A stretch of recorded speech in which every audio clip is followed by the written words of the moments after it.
एक समय की बात है। एक छोटे से गांव में रोहन नाम का एक लड़का रहता था। रोहन एक औसत से कम छात्र था और स्कूल में बहुत संघर्ष करता था। उसके शिक्षक अक्सर उसे डांटते थे और उसके दोस्त उसे तंग करते थे। अकेला और उदास महसूस करते हुए एक दिन रोहन अपने विचारों में खोया हुआ घर की ओर जा रहा था। जैसे ही वह चल रहा था, अचानक एक खुशमिजाज लड़का उसे रोकता है। हाय, मैं कृष्णा हूं। मैं यहां नया हूं। क्या तुम मेरे दोस्त बनोगे? कृष्णा ने दोस्ताना मुस्कान के साथ पूछा। रोहन अपनी चिंताओं में गहराई से डूबा हुआ था, पहले जवाब नहीं देता। कृष्णा ने उसे फिर से पुकारा और रोहन अचानक होश में आया। ओह, हाँ, क्यों नहीं? रोहन ने उत्साहित होकर जवाब दिया, खासकर एक नए और बुद्धिमान दोस्त के लिए। कृष्णा न केवल दोस्ताना था, बल्कि बहुत ही होशियार छात्र भी था। वह हमेशा समय पर अपना होमवर्क पूरा करता और अपनी पढ़ाई में उत्कृष्ट था। रोहन को संघर्ष करते देख कृष्णा ने उसे मदद करने का फैसला किया।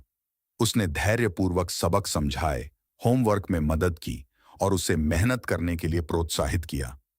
कृष्णा के समर्थन से प्रेरित होकर रोहन ने बहुत मेहनत करना शुरू कर दिया। उसने मेहनत से पढ़ाई की। जब उसे कुछ समझ नहीं आता तो सवाल पूछता और धीरे धीरे सुधार करना शुरू कर दिया। कृष्णा की मार्गदर्शन और अपनी मेहनत से रोहन के ग्रेड ऊंचे होने लगे। साल के अंत तक रोहन ने कुछ अद्भुत हासिल किया। वह स्कूल का टॉपर बन गया। हर कोई उसकी इस बदलाव से हैरान था।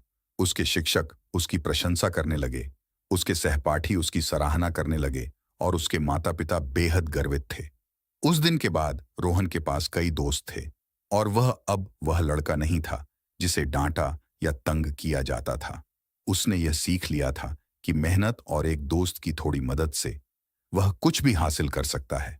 दोस्त एक दूसरे की सफलता में मदद करते हैं और कड़ी मेहनत और दृढ़ संकल्प से आप किसी भी बाधा को पार कर सकते हैं।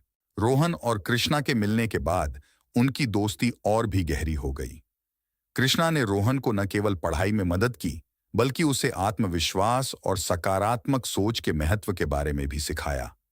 रोहन ने धीरे धीरे अपने आप पर विश्वास करना शुरू कर दिया और न केवल पढ़ाई में, बल्कि खेलकूद और अन्य गतिविधियों में भी भाग लेना शुरू कर दिया। उसने अपनी प्रतिभाओं को पहचानना शुरू किया और विभिन्न प्रतियोगिताओं में हिस्सा लेकर अपने विद्यालय का नाम रोशन किया। कृष्णा और रोहन की दोस्ती पूरे गांव में एक मिसाल बन गई। लोग उनकी दोस्ती और एक दूसरे की मदद करने के जज्बे की सराहना करने लगे। रोहन की मेहनत और कृष्णा की मदद ने उसे एक ऐसा इंसान बना दिया जो न केवल अपने लिए बल्कि दूसरों के लिए भी प्रेरणा स्रोत बन गया। अब रोहन अपने गांव में एक आदर्श छात्र और अच्छा दोस्त माना जाने लगा और उसकी कहानी से सभी ने यह सीखा कि सच्ची दोस्ती और मेहनत से किसी भी मुश्किल को आसान बनाया जा सकता है।